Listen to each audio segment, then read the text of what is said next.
Hello, everyone, and welcome to Real Talk with Patrick, a podcast where I sit down with some guests of mine and we talk about whatever we want because we can do that just like that. Today, I have two lovely guests. I have Leah and Nohad. Welcome, you both. Oh, How are you both doing today? good. How are you? I'm doing good, thank you. But how are you doing, Nohad? I'm doing well. So, today we talked about maybe possibly going into some of the hobbies we've been doing to keep ourselves busy during these times, the pandemic, give some tips and tricks to our lovely guests and audience members that might be listening. So I thought we'd start with maybe Leah. How have you been keeping yourself busy during the pandemic? Yes, I think I can speak for both Nohad and I. We both started a new job during the pandemic. So that's one thing that's been keeping us busy. And I also started a university program during the pandemic. And I know Nohad has a lot of other projects outside of work too. So I think one thing is like not even necessarily a hobby, but just our work itself keeps us super busy during the pandemic.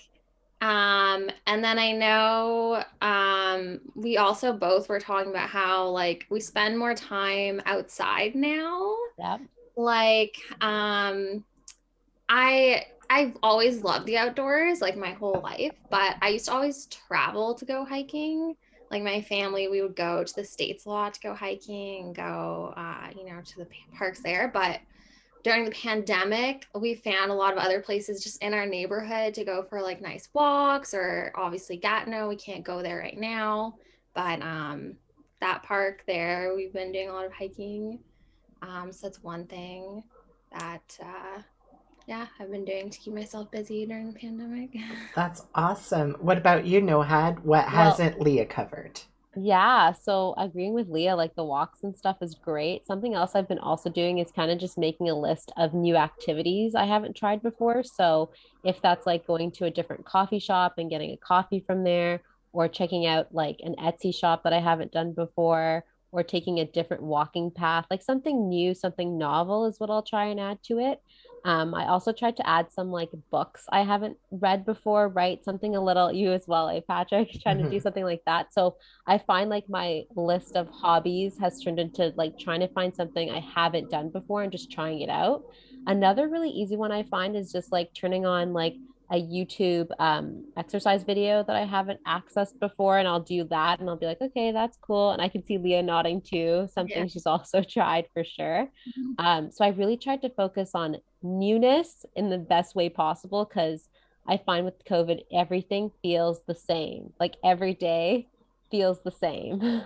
So, yeah. Yeah, it's kind of been crazy in the sense of, like you're saying, trying to keep yourselves busy, trying to bring new, fresh ideas, try different things. Now's a lot of the time, people have been trying new activities or like learning to try different recipes, even cooking or reading some books that you wouldn't necessarily have had time to do or wanted to do, and kind of buckling down and like reading those, or even like a new Netflix series, or going out, going for hikes in the local area is always super great and helpful. Now, Leah, you did touch on something that I think would be super interesting to talk about. We won't go into too many details, and Nohad, you can also talk about it.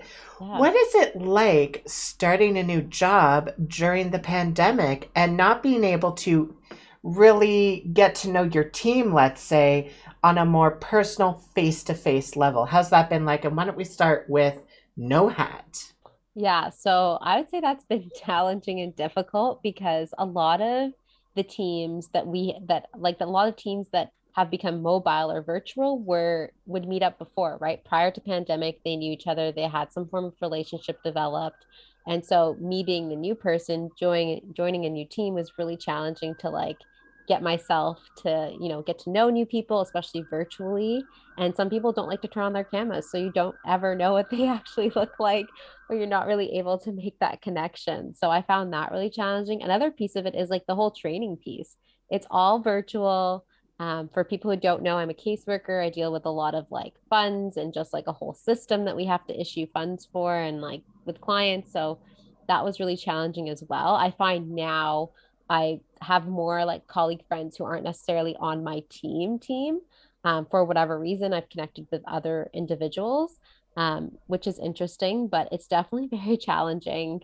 Very, very challenging. I wonder what Leah's thoughts are as well. Mm, Yeah, I definitely echo what No had said. Overall, it's been very challenging, but I think one really interesting point that No had made is it's really hard to learn how to do your job during the pandemic, Yeah. especially because no one really knows how to do your job during the pandemic. Like it's new to everyone, so it's not only new to you. Like you have to Yeah. navigate the system for yourself, but also one good part of it is that you do kind of branch out more and interact with people Mm. you otherwise wouldn't.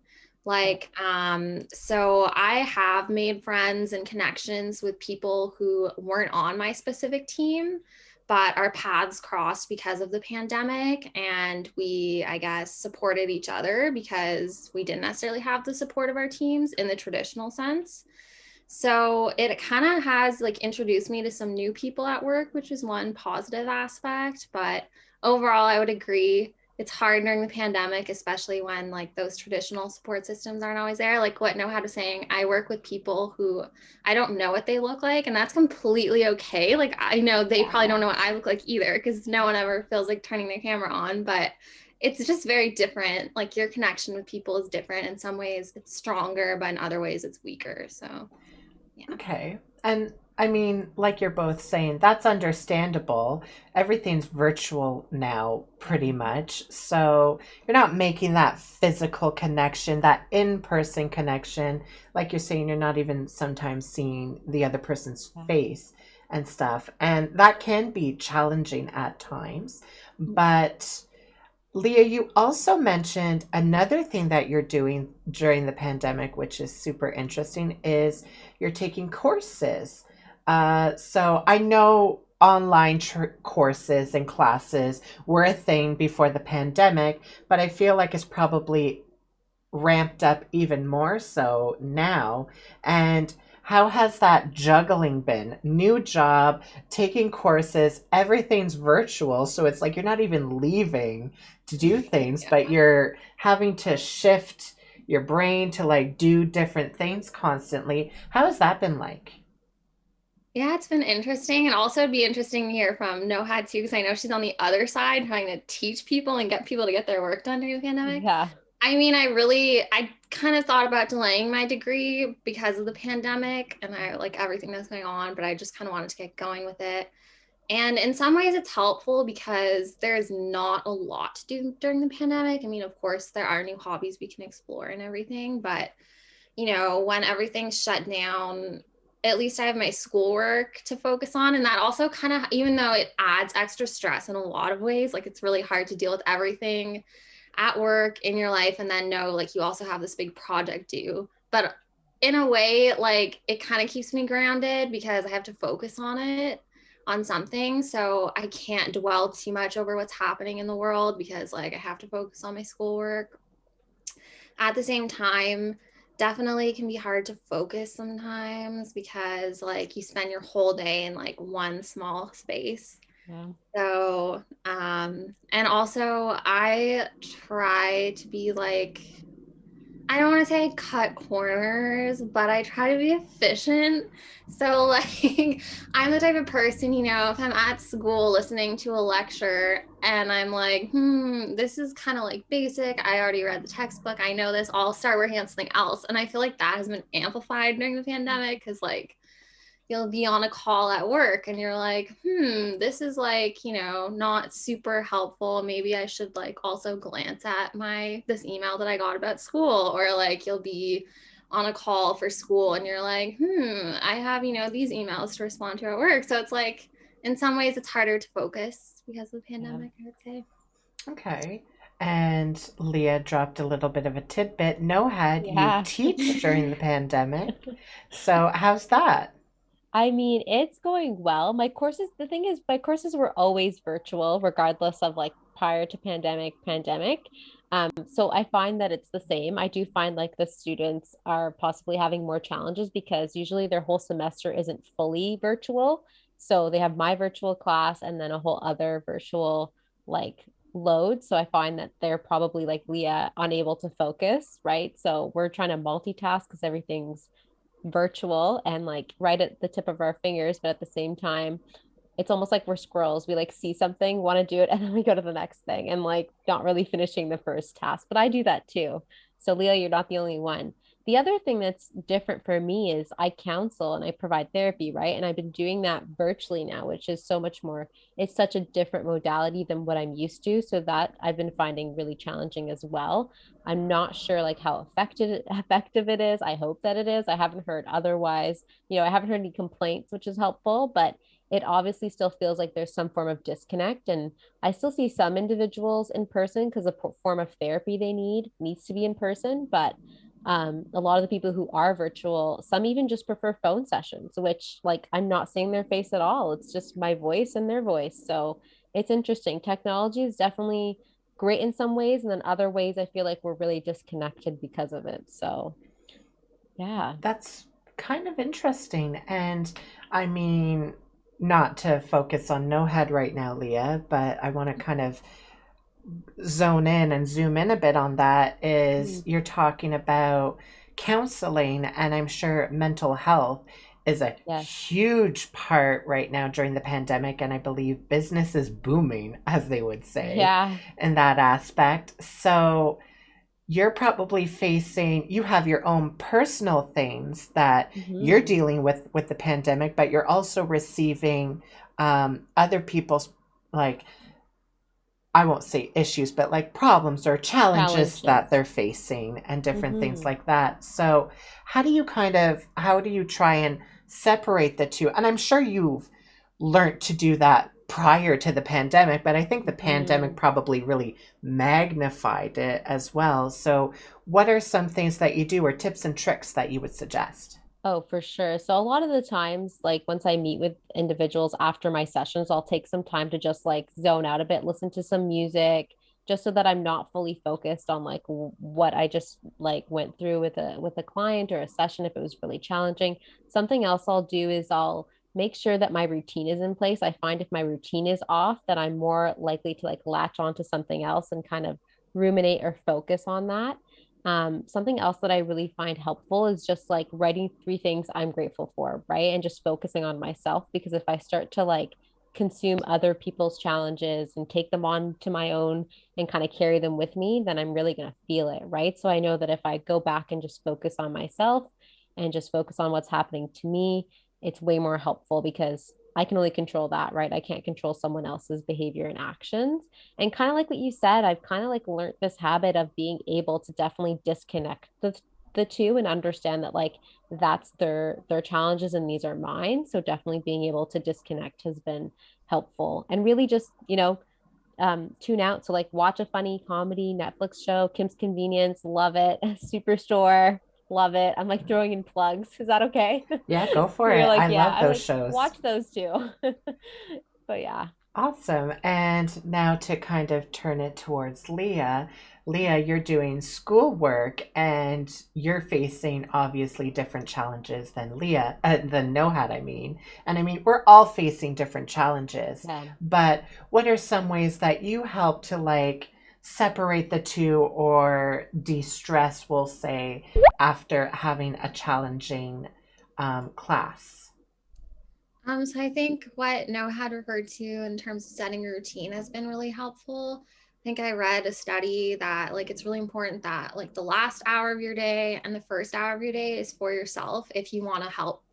I mean, I guess support your mental health and also help develop good sleeping habits, which is something I really struggled with in the past. Like when I was an undergrad, I used to stay up till like 2 a.m. studying, and then I would wake up, and the first thing I would do is like, just throw on some clothing and go study again.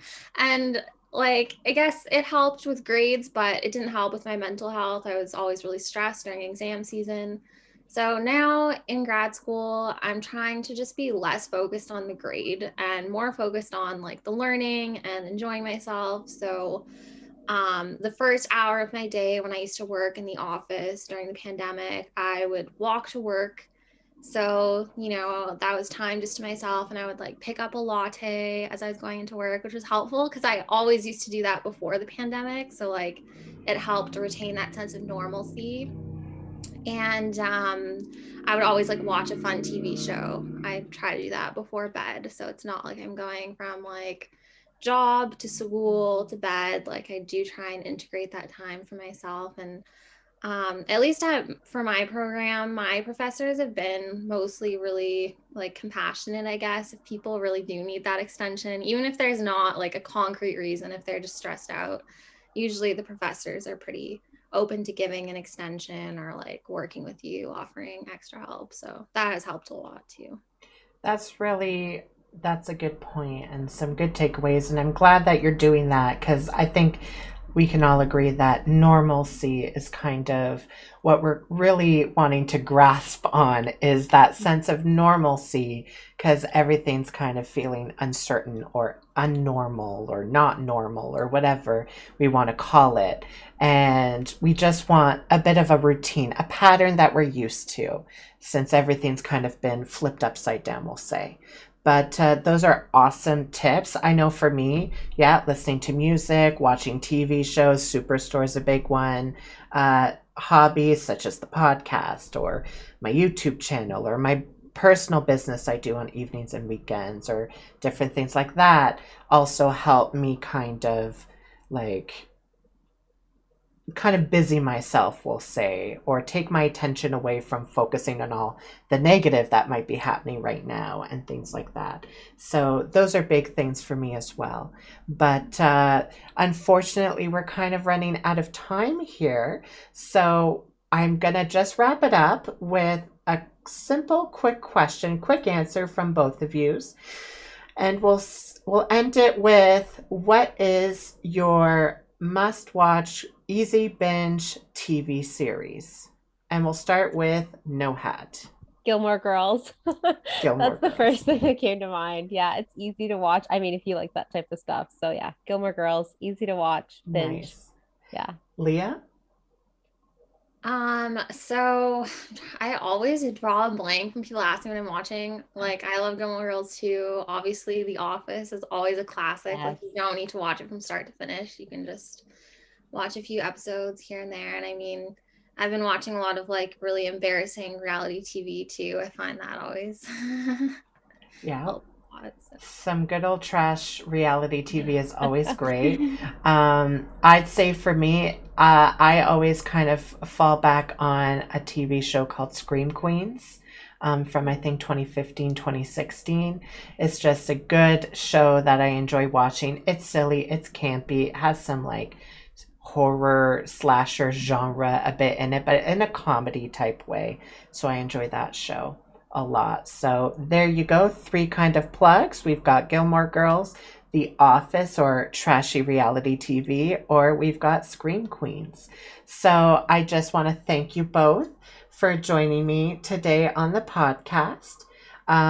So a big thank you and a thank you to our listeners. I hope you enjoyed our podcast today. Now you can find my podcast wherever podcasts can be found: Spotify, Apple Podcasts, Google Podcasts, or any other platform. Also, if you have suggestions, questions, you can always email me at realtalkwithpatrick@gmail.com. Again, that's realtalkwithpatrick@gmail.com. Thank you and have an awesome day, everyone. Goodbye.